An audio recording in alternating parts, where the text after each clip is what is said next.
weren't really, you know, listen, this is what we, you know, I'll openly get the points across. The whole rescheduling for July was never, ever anything to do with me. I pulled out to June 17th.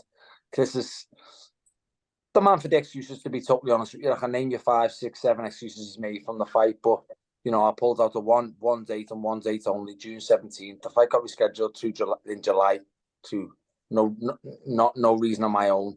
And then, you know, then the new date got set. So one date I pulled out of with a back injury. Like I said, that's it. No excuses from my end. Never has been an excuse. No elbow excuse. No fitness excuse. No weight excuse. No referee excuse either. I'll never make an excuse. Fight's almost here now. Chris, is a big one for you. You've relocated. You've changed your trainer. Tell us why, and why BOMAC? I wouldn't say I relocated. I've always trained in Vegas. But yeah, the camp's been out here for this fight. I wanted a change of scenery. I wanted a change of energy. And yeah, now I'm officially working with BOMAC, Terence Crawford's trainer. I have Terence as well in your corner, Chris. It's fucking not going to help you, mate. So if Terence got beat the weekend, would you have hired BOMAC? Yeah, I would have. We had already agreed. We had already agreed before that fight that we were going to work together. Obviously, seeing the outcome just gave me that extra, you know, encouragement and happiness in my decision to take him on. You know, we got 4 weeks left, so I'm not my game plan, my mindset going into this fight isn't going to be changed in 4 weeks. He's not there to do that. Him and his team are there to just help me prepare and help me do what I want to do. You know, and if everything goes well, it could be a great relationship moving forward. But I know what I have to do to deal with Liam. BOMAC isn't there to, you know, he's not going to make any huge differences, you know, but I trust in his team. You know, the proof is in the pudding. You saw what happened over the weekend. So, yeah, we're going to go in there. We're going to get the job done. Because there's no proof in no pudding. Amir Khan used them and he didn't do nothing for Amir. Like, there's no proof in nothing like that. That's the proof is in him helping prepare Terence for Errol and watching what Terence did. Like, that gives me confidence in the ability that they have as a team. He also, Amir Khan hired him for Kelbrook and got beat and got stopped. Okay. So but you sound like this is all on repeat. Everything you're saying, you said the first time around. You know what it takes to beat Liam. You know this, you know that. It's irrelevant. I do know what it takes. Why didn't you do it? I was doing it, and then, you know, what happened happened. This is what I went back. I didn't want to interrupt you before. For a man who's been involved in some, like, one-sided fights, you know, you've landed some shots, like, you know, you boxed Spike O'Sullivan, you were landing shots that were, you know, whatever else. Are you really that deluded? Are you really drawing on that much, like, that little 20-second period at the end of round 3? You really drawing on that for some confidence? It wasn't about the round 3. It was the fact that you didn't touch me for 3 rounds. Why are you the only man to say that? Why are you the only man to believe that you was, like, so dominating that fight? I'm not the only. You didn't land a punch for 3 rounds, Lynn. You got with uppercuts and jabs. Who has ever agreed with you? Who's ever agreed with you? I don't need anyone to agree with me. I was in the fight, mate. I was in front of you. You didn't touch me. The only time you didn't know what day it was when you got stopped. You did not know what day it was, and that was the next breath. For a man who's been involved in, we'll go back to that because that's what happened. I mean, that was the full outcome. That's not what we're talking about, are we? We're talking about the fact that you were dominated for 3 rounds before that happened. If that's domination, you're in a world of trouble. If that's domination, well, you didn't touch me. You class that as domination. I know how to beat you. Chris, I only need to touch you once and you fold. I only needed to touch you once and you folded. There was no folding at all. I was up there in your face, ready to go. Like the fella out there. There's been. You were folded once. So if I touched you once and that happened to you, what do you expect, mate? If I only have to touch you once and that happens, you're in trouble, aren't you? Really? Then you've got no problems in this rematch, huh? It's just going to be a breeze weekend, huh? You to lose again, would you consider retirement, or do you still feel like you know, there's more fights out there for you? Yeah, we're not doing retirement talk here. We're not here to talk Hey, about. is this on repeat from the last time? I'm not talking about anything after Liam. I'm not talking about Conor Ben. I'm not talking about trilogies. I'm not talking about anything. All I care about is September 2nd and setting the score straight. In terms of the rematch, Chris, we've seen you looking vicious in training. Will you go back to your aggressive style for the rematch, or you know, does anything change? I'm not gonna say what I'm gonna do, and to be honest, you know, it's all gonna come together on the night. But you know, if I want to go and do exactly what I did in the last fight, that's enough to beat Liam. I already showed that. I just don't. Yes. But you know, but whether I box his head off again, or whether I go and then go to war, or whether I do both, You nearly make yourself laugh when you say this. You guys are gonna see.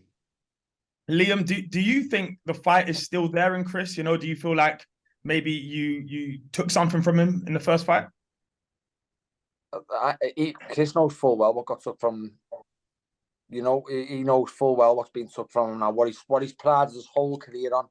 You know, and I said beforehand, I respect him as a fighter. I always did. It was why I took the fight on the date I'd be ready for. Knew I needed to be in shape to beat Chris. Good fighter on his day, but prides himself on his chin. His air of invincibility has been cracked now. It's gone, and he knows he can be hurt. And more importantly, he knows it's me who's done it to him. And he's always been able to compete at a high level because he's tough and he's game and he's got a good chin. Now, the next man he's in front of is the man who cracked all the chinks in the arm. It was me who done it. So he's lost that now, and you know, like I said, Chris will only know what he's like. The next time he steps foot in the ring is the only time we'll see how much that's played a part in new Chris Eubank. There's much more on the line now. There's much more danger in this fight now. What's on the line, Chris? Can I ask just a question? What's on the line? He has his confidence, his newfound confidence, which he didn't have in the first fight. And Chris, you look at the interviews. I said I beat you every day of the week and twice on a Sunday. Yeah, I know that, but talk is cheap. You didn't believe that. That's why when you did win, you're jumping up and down, screaming and crying and hugging your brother. Ran the words down your throat. What you said, Chris? I was told all week I couldn't hear you. That was going to happen. Nobody thought it was going to happen. Do you want me to play the book? Do you want me to play the gloves are off, Chris? Do you want me to replay the gloves are off where you asked me the question? Like I said, talk is cheap. I know you didn't believe what was going to happen. Nobody did. And you know it's not going to happen again. And that's why this fight's going to be so much more exciting, because you know, now it's like I have everything to prove. Before it was kind of like, all right, well, I just need to go in there and win. Now it's like, if I lose, if this happens again, you know, where do I go? You know, so that wasn't the case in the first fight. So it's going to be very interesting to see how that kind of affects my performance.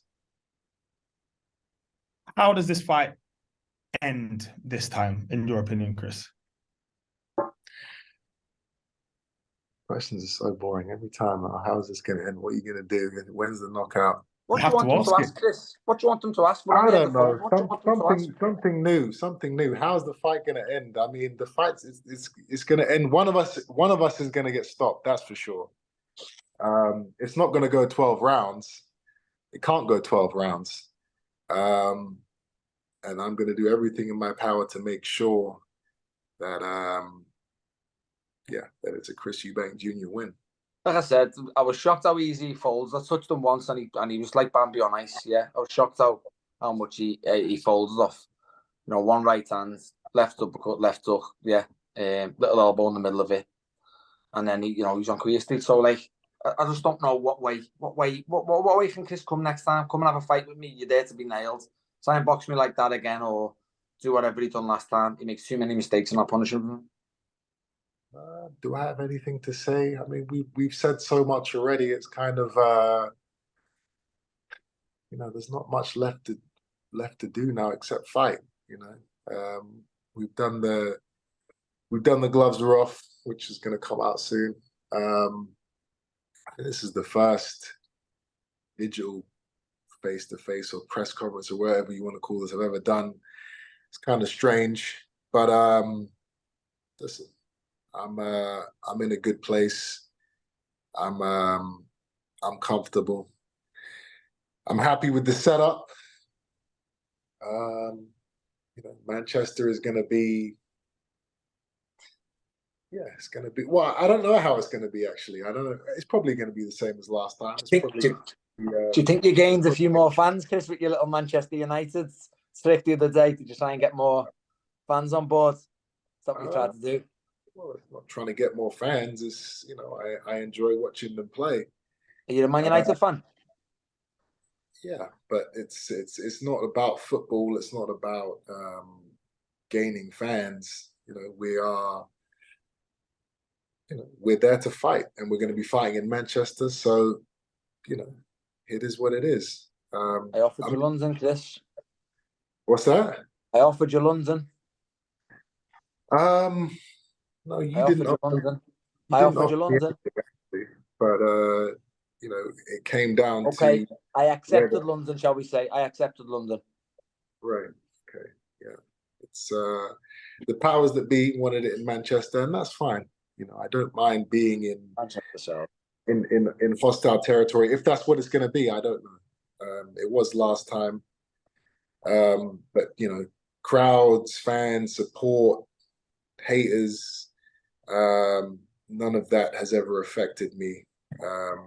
I think Liam's the type of guy that needs, you know, he needs a bit of hometown support. He needs to be in, you know, in a place where there's going to be a lot of, you know, I fought my whole career abroad. I fought abroad more times than you. Well, have you ever fought out in the UK beside Yildirim? We're not talking about abroad. We're talking about in hostile territory. In Russia, I fought a Mexican in Mexico. I fought Canelo in Texas. I fought Tommy Munguia in Vegas. But we're talking about hostile territory. So I'm just saying, have you, besides having Yildirim, have you fought outside the UK? I've been in more backyards than you. Let's just put it that way. Chris, do you want me to be honest with you? That's because you can't sell in London, mate, or you can't sell in Brighton. Okay, all right. That's true. You're a big name on TV, but you can't sell a bum on a seat. You know that for a fact yourself. And come on, that's just you're right. You're a big name in TV. You're a big name in. I can't sell any tickets. Nobody cares. Yeah, all right. What's next? Yeah, we're having a conversation. Now you're putting a. I know, but it's boring. It's boring. I've heard that before. Let's talk about something else. What are you gonna do, Liam? Are you gonna do anything different? You're a big enough name to get people to your city or your venues, and you can't do it. Okay, that's good. Everybody's talking about what am I gonna do differently. Let's talk about you. What are you gonna do? Nothing. I'm gonna just pick either the right or the left and see which one comes first. I don't need to do. What do I need to change, Chris? Well, I don't know. Everyone's always asking me what am I going to do differently. I'm just. You got stopped, mate. You got stopped in 4 rounds. That's why. That's why people's going to ask you. No, people need to ask you because you got stopped in 4 rounds. I didn't get stopped. I didn't get budged. I didn't get. I didn't go nowhere. So people need to ask you what you need to change because you got stopped in 4 rounds. That's why the question is. People are asking me, what do I think you come differently with? And then if you come differently, what do I have to answer? And that will be shown on September 2nd if you come to have a fight with me. Be my guest. What would you like me to do? Is there a style you would like for me to approach you with in September? Whatever way you approach it, because I've got the answer for it. I've told you this before. The last one I told you this. I get that, but I'm saying, do you have a preference? Either or, mate. Like I said, either or. You try and box me like you did last time. You make too many mistakes. You come to have a fight with me. You're there to be nailed. It'll probably go quicker than 4. So no preference. You don't want to just have a tear up, or you don't want to have a boxing match. Have a tear up, it'll go quicker than 4. Okay. So it just depends how long you want to last. If you have a tear up with me, it goes quicker than 4. But for me or for you, it just depends what percentage I turn up. I might just turn up at 60 and give you a chance this time. You got some lines today, Liam. That's cute. That's real cute. Yeah, this one is important. This one is do or die for both of us. But stop putting me in your category, mate. You're in the last chance to lose. Stop putting me in your category. No. You keep saying this settle the score. The settle's nothing. I'm winning 1-0. Don't forget. You keep saying this. I don't want to reiterate it to you because I'm, like I said, I'll beat you again. But you know, you keep saying settle the score. Regardless, if you was to ever win this fight, you still make it 1-1. It's not settle no score.